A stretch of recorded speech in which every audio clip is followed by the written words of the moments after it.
Sir, मैं अपनी बात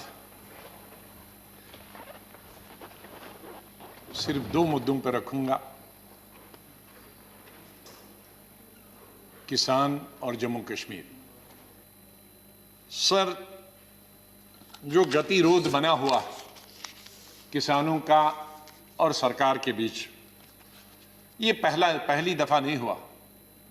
सैकड़ों सालों से किसान संघर्ष करता रहा है, अपने हक के लिए लड़ाई लड़ता रहा है। कभी फ्यूडलिज्म के खिलाफ ये लड़ रहे, जमींदारी के खिलाफ लड़ रहे, और कभी सरकार के। मैं उल्लेख देना चाहता हूं कुछ महत्वपूर्ण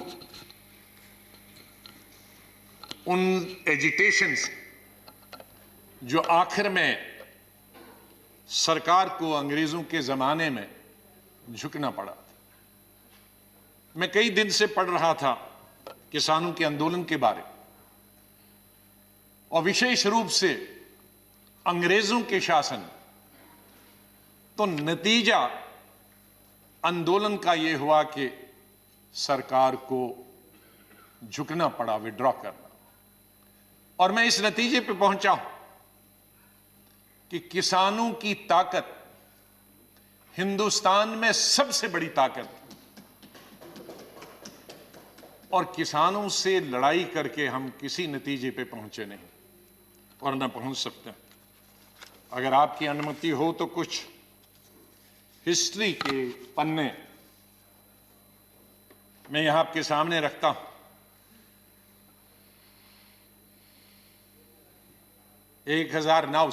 1900 से और 1906 के बीच में 3 कानून यूनाइटेड इंडिया में और ब्रिटिश इंडिया की हुकूमत में हुए।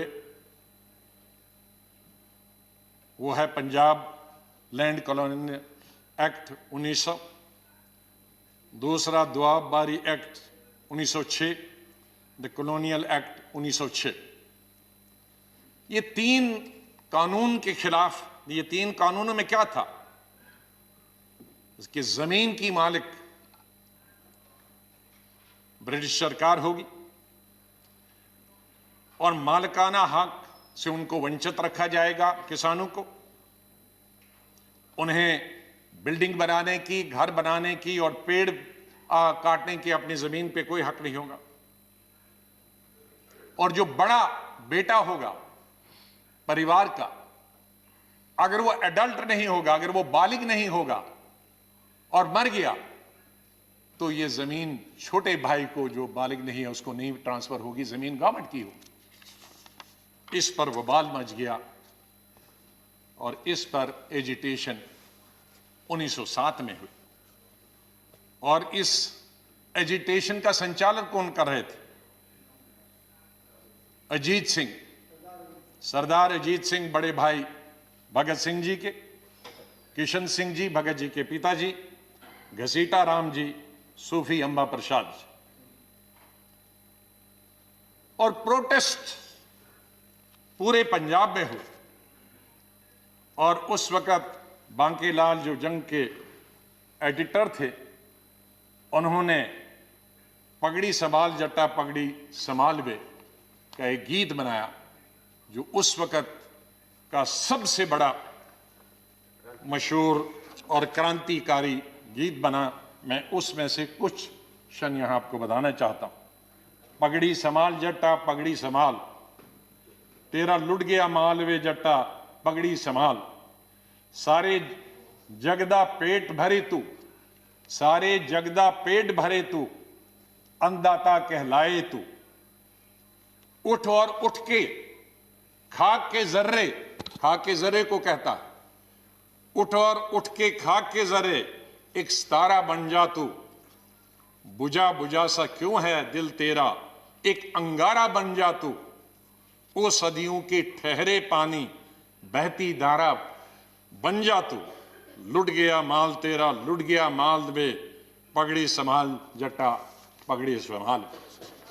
तो ये इस तरह से उस गीत ने एक नया जोश, एक नया वलवला एक जगह नई जागृति उन किसानों में पैदा की। लाला लाजपत राय जी बीच में आए और उन्होंने भी अपना समर्थन दिया। गवर्नमेंट ने उस बिल में अमेंडमेंट का प्रस्ताव रखा, अमेंडमेंट की, माइनर अमेंडमेंट की, लेकिन इस अमेंडमेंट से और भी आंदोलन ज्यादा बढ़ गया क्योंकि ये उनकी सेटिस्फैक्शन के मुताबिक नहीं थी और वायलेंस रावलपिंडी, गुजरांवाला, लाहौर में हुआ। तब इंडिया यूनाइटेड था और नतीजा इसका हुआ कि तीनों बिल वापस ले गए सरकार की तरफ से, अंग्रेज हुकूमत। मैं दूसरा उल्लेख, यह हिस्ट्री को मैं अपना नहीं बोल रहा, मैं 1917 में चंपारण सत्याग्रह गांधी जी के नेतृत्व, और गांधी जी की यह पहली सत्याग्रह थी साउथ अफ्रीका आने के बाद। वहां भी नील की खेती होती थी, इंडिगो जिसको अंग्रेजी में बोलते थे, और वो जबरदस्ती अंग्रेज खेती वो करवा रहे थे। उन्हें अपनी खेती धान वगैरह की इजाजत नहीं थी। गांधी जी पहुंचे, वो लंबी स्टोरी में यहां नहीं बताना चाहता हूं, और सरकार को मजबूर किया कि कानून लाए नील की खेती को खत्म करने के लिए। बिहार और उड़ीसा लेजिस्लेटिव एक ही स्टेट था, उसमें बिल लाया गया, लेकिन मेंबर्स ने यह मांग की कि इस बिल को सिलेक्ट कमेटी को भेजा गया है, और ब्रिटिश सरकार ने वो मेंबर्स की मांग मानी और इसको सिलेक्ट कमेटी में भेजा गया। और न सिर्फ इस बिल को सिलेक्ट कमेटी में भेजा गया, बल्कि एक कॉपी गांधी जी को दी गई और कहा कि आप भी अपने सुझाव बताओ। तो इस तरह से गांधी जी के सुझाव और सिलेक्ट कमेटी के जो सुझाव दिए और नील की खेती बंद हो गई। एक दूसरी मिसाल है इस चंपारण की और अंग्रेज हुकूमत की। माननीय प्रधानमंत्री जी मुझसे ज्यादा जानते हैं क्योंकि उनके स्टेट की बात कर रहा हूं। चौथे आंदोलन की 1918 में खेड़ा सत्याग्रह, जिसमें महात्मा जी गांधी जी शुरू हुए और बाद में उसका संचालन सरदार वल्लभ भाई पटेल और उनके साथियों ने उसको चलाया। गांधी जी ने और पटेल जी ने कहा कि देश भर के लोग नहीं आएंगे, गुजरात के भी लोग नहीं आएंगे, यहाँ के लोग सिर्फ इसका आंदोलन करेंगे, या ज्यादा से ज्यादा गुजरात के लोग, लेकिन बाहर के लोग नहीं आएंगे। उन्होंने पिटीशन दी बंबई सरकार को, कमिश्नरी को, कि हमारे टैक्स खत्म किए जाएं।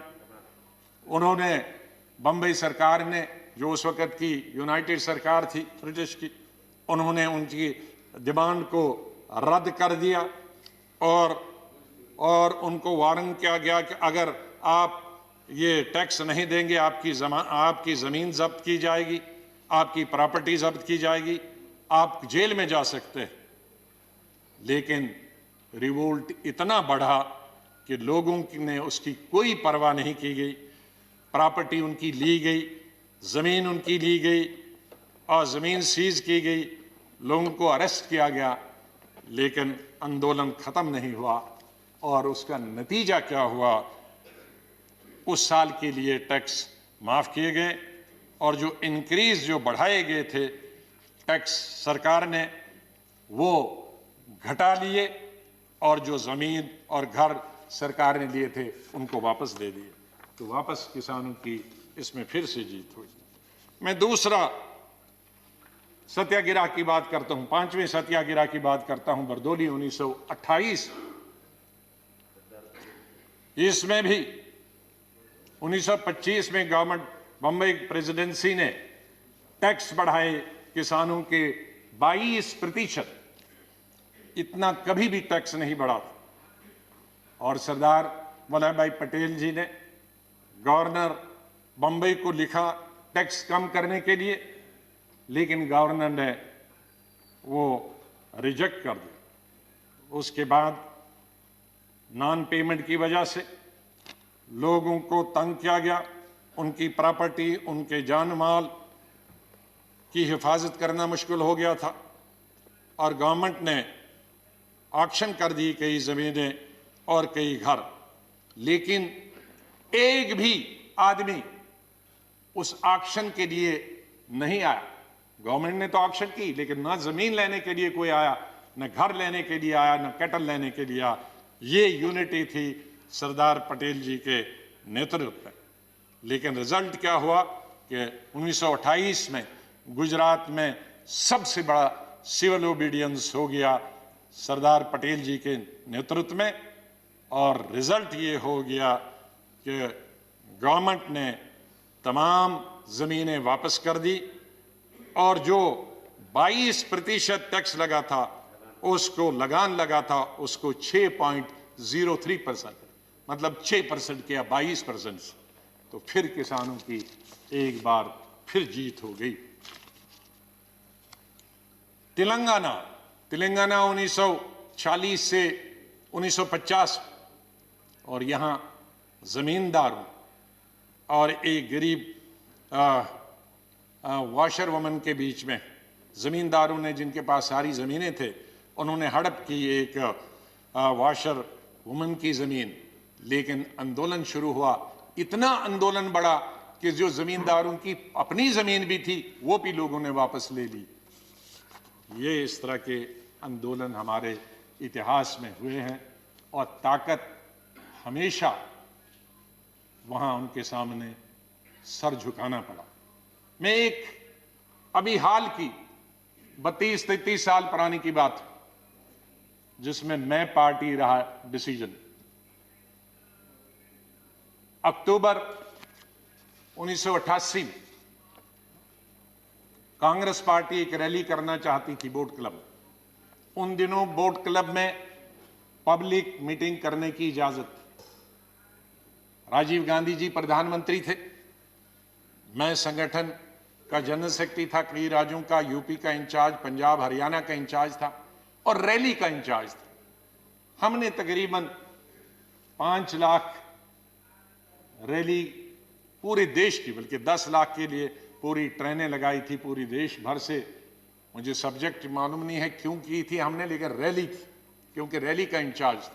और रैली बोट क्लब में पूरे देश से ट्रेनें आने वाली थी और कई दिनों से टिकाइट जी का आंदोलन चल रहा था। किसान सर जो आज प्रेजेंट टिकाइट हैं, इनके पिताजी बुजुर्ग थे, हुक्का पीते रहते थे, और जहां भी राम गोपाल यादव जी को मालूम होगा, कई दिनों से उनका वहां यूपी में ही आंदोलन चल रहा था। लेकिन पेपरों में जब आया कि हमारी कांग्रेस की रैली हो रही है बोट क्लब में इस डेट को, और हम तैयारी कर रहे थे, दूसरे दिन अब ट्रेनें सुबह आनी थी और उसी दिन ये बहुत किसानों की रैली थी हमारी कांग्रेस पार्टी की। हम देखते हैं कि एक दिन पहले टिकाइट जी 50,000 लोगों के साथ बिस्तरे और खाट और हुक्के और अनाज लेके बोट क्लब में बैठे।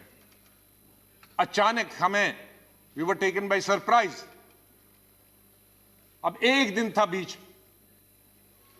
और सरकारी कर्मचारी आए, मैं प्रधानमंत्री जी के पास बैठा था, तो उन्होंने कहा कि निकाला जाए। हमने कहा किसानों के साथ लड़ाई नहीं करनी, हम अपना वेन्यू हटा देते हैं। हमने अपना वेन्यू हटू लाल किले में हटा दिया, हमने उसको अनाउंस नहीं किया। हमने सुबह जहां ट्रेनें आनी थी, ट्रक आनी थी, वहां लोगों को, सैकड़ों लोगों को रखा और वहां कहा बोट क्लब में नहीं जाना है, लाल किले में जाना। इसलिए उनको पता नहीं लगा कि वो लाल किले में आ सकते हैं। तो हमने विड्रॉ किया, हमने लड़ाई नहीं लड़ी हमने उनको, वरना इविक्ट अगर करते तो कितने लोग जख्मी होते। नतीजा उसका हुआ कि 2 दिन के बाद टिकाइट जी ने, 3 दिन के बाद टिकाइट जी ने खुद विड्रॉ करके वो चले गए। ये मैं हाल की मिसाल बताना चाहता हूं। माननीय प्रधानमंत्री जी, ये किसान हमारे, जब मैं कहता हूं कांग्रेस के नहीं, आपके, हमारे, सब हिंदुस्तान के 130 करोड़ लोगों के अन्नदाता, हमारे, इनके बगैर हम कुछ भी नहीं। जो कुछ भी आज हम हैं, इंसान को जिंदा रहने के लिए 3 वक्त की रोटी और 2 वक्त की रोटी तो कम से कम होनी चाहिए। ये रोटी आज न सिर्फ हमें 130 करोड़ लोगों को देते हैं, बल्कि दुनिया के देशों में जहां हम अनाज बेचते हैं सरकार के द्वारा और प्राइवेट तौर पे भी, ये उनके भी अन्नदाता। इनसे क्या लड़ाई लड़नी? हमें लड़ाई लड़ने के लिए और बहुत फ्रंट है। हमारे बॉर्डर पे जो दुश्मन खड़ा है, पाकिस्तान है, चीन है, हम मिलके उनका लड़ाई करेंगे। हम आपके साथ, बिल्कुल बिल्कुल साथ है, पूरा देश साथ है, हमारी पार्टी साथ। चीन और पाकिस्तान अगर हमारी तरफ नजर उठाकर भी देखता है तो हम आपके साथ। लेकिन किसानों के लिए क्या? ये बेचारा मुश्किल से पहले मुगलों के जमाने में, फिर अंग्रेजों के जमाने में, फिर लैंडलॉर्ड्स के जमाने में, फिर मनी लॉन्ड्रिंग करने वाले के, अब आपको मालूम है ये भरता जो हुई है, या किसानों में सेल्फ सफिशिएंसी आई है, ये सिर्फ कांग्रेस के वक्त में आई है। उसमें मत जाइए, मैं अगर फिर गिनूंगा फिर बहुत 1 घंटा और लगेगा, मैं टाइम उसमें नहीं लेना। माननीय प्रधानमंत्री जी जानते हैं कितने हरित क्रांति कब आई, कैसे आई, ये ट्रैक्टर, ये फैक्ट्रियां, ये कहां से बनी, और ये प्रोजेक्ट्स कहां से बने, ये नहर कहां से बनी, ये डैम, भाखड़ा डैम से लेकर गुजरात से लेकर हिंदुस्तान के महाराष्ट्र से लेकर बिहार और यूपी तक ये डैम कहां से बनी, किसानों के बिजली के दाम, पानी निकालने के लिए उसमें कंसेशन किसने दी, मैं उसमें नहीं जाना चाहता हूं। उसमें हमें क्रेडिट नहीं है, सरकार का दायित्व। हम सरकार में थे तो हमने किया, आप सरकार में हैं प्रधानमंत्री जी, उसमें और कुछ कर रहे हैं, बधाई। पुरानी सरकार को भी बधाई, आपको भी बधाई। इसमें लड़ाई क्या है? ये जो हम अनाज बढ़ाने का प्रयास करते हैं तो ये तो अपने लिए करते हैं, अपने देश के लिए करते हैं, किसी पर हम एहसान नहीं रखते, तो उसमें विवाद में नहीं जाना। तो मैं माननीय प्रधानमंत्री जी से 2-3 निवेदन करूंगा। जैसे मैंने कहा कि किसानों के साथ हमें लड़ाई नहीं लड़नी। अंग्रेज जब ये तमाम चीजें मैंने दिया कि अल्टीमेटली अंग्रेजों ने विड्रॉ किया, तो हम क्यों नहीं कर सकते? हमारे भाई हैं, हमारे एक हैं। तो अगर सेलेक्ट कमेटी उस वक्त जाता, अगर स्टैंडिंग कमेटी ये जाता, तो शायद वो वक्त नहीं आता। तो मेरी सरकार से ये विनती है कि आप इन तीनों बिल को वापस ले लें। कुछ लोग गुम हो गए हैं, उनके बारे में माननीय प्रधानमंत्री जी से मैं निवेदन करूंगा कि कोई कमेटी बनाएं जो उनकी छानबीन करे, कहाँ गए हैं 26 जनवरी को। या मैं 26 जनवरी का उल्लेख किए बगैर नहीं रह सकता हूं। हम जितनी भी निंदा और जितनी भी निंदा की जा सकती है, हम और हमारी पार्टी उसकी निंदा करती है, पूरी विपक्ष निंदा करता कि जो भी लाल किले पे हुआ वो बिल्कुल नहीं होना चाहिए। वो लोकतंत्र के खिलाफ है, डेमोक्रेसी के खिलाफ है, लॉ एंड ऑर्डर की दुष्टि से भी खिलाफ। जहां प्रधानमंत्री देश को, दुनिया को संबोधित करते हैं और वहां हमारे नेशनल फ्लैग के साथ बेइज्जती की जाए, इंसल्ट की जाए, उसे बर्दाश्त नहीं किया जा सकता। ऐसे लोग जो उसमें इन्वॉल्व थे उनको कड़ी से कड़ी सजा दी जानी चाहिए। लेकिन मैं साथ में यह भी कहना चाहता हूं कि जो निर्दोष जो किसान लीडर्स निर्दोष, उनके खिलाफ उनको इंप्लीकेट करने के, उनको फंसाने की बिल्कुल न कोशिश किया जाए, फिर उस पर दूसरा आंदोलन होगा। इसलिए जो मैं देखता हूं कि आज इतने अरेस्ट हुए, लेकिन उनमें असली जो लोग हैं 2-4 ही दिखते हैं, बाकी लीडरों को पकड़ा जाता। तो मेरी ये निवेदन है, और इसी से जुड़े हुए कुछ हमारे पत्रकारों को और एक मेंबर शशि तरूर जी को भी उनके देशद्रोही के केस बनाए गए हैं। एक इंसान जो फॉरेन मिनिस्टर रहा, फॉरेन मिनिस्टर ऑफ स्टेट रहा, भारत का नेतृत्व विश्व में करता, वो कैसे देशद्रोही हो सकता? वो अगर देशद्रोही है तो फिर तो हम सब देशद्रोही, फिर कौन नहीं देशद्रोही? कैसे हम एक मेंबर ऑफ पार्लियामेंट जो लोगों ने लोकसभा में चुन के आता, जो देश का नेतृत्व विदेश में करे, उसको हम देशद्रोही कहेंगे? मीडिया के कई एडिटर्स, बहुत बड़े बड़े नाम हैं जो देश की सेवा करते हैं, डेमोक्रेसी को जिंदा रखने में उनका सहयोग रहा, उन पर अगर देशद्रोही का केस चलाएंगे हम, तो मेरे ख्याल में ये लोकतंत्र के खिलाफ होगा और इस सरकार के खिलाफ होगा। माननीय प्रधानमंत्री जी बड़े दिल वाले हैं, तो ये छोटी छोटी लोग, छोटी छोटी चीजें कई आते हैं, रिकमेंड होती है, उनको नजरअंदाज कर देना चाहिए। और बड़े आपके सामने तो इतनी चैलेंजेस हैं, इकोनॉमिक चैलेंजेस हैं, इतने कोविड के बाद तो हमको शून्य से शुरू करना है।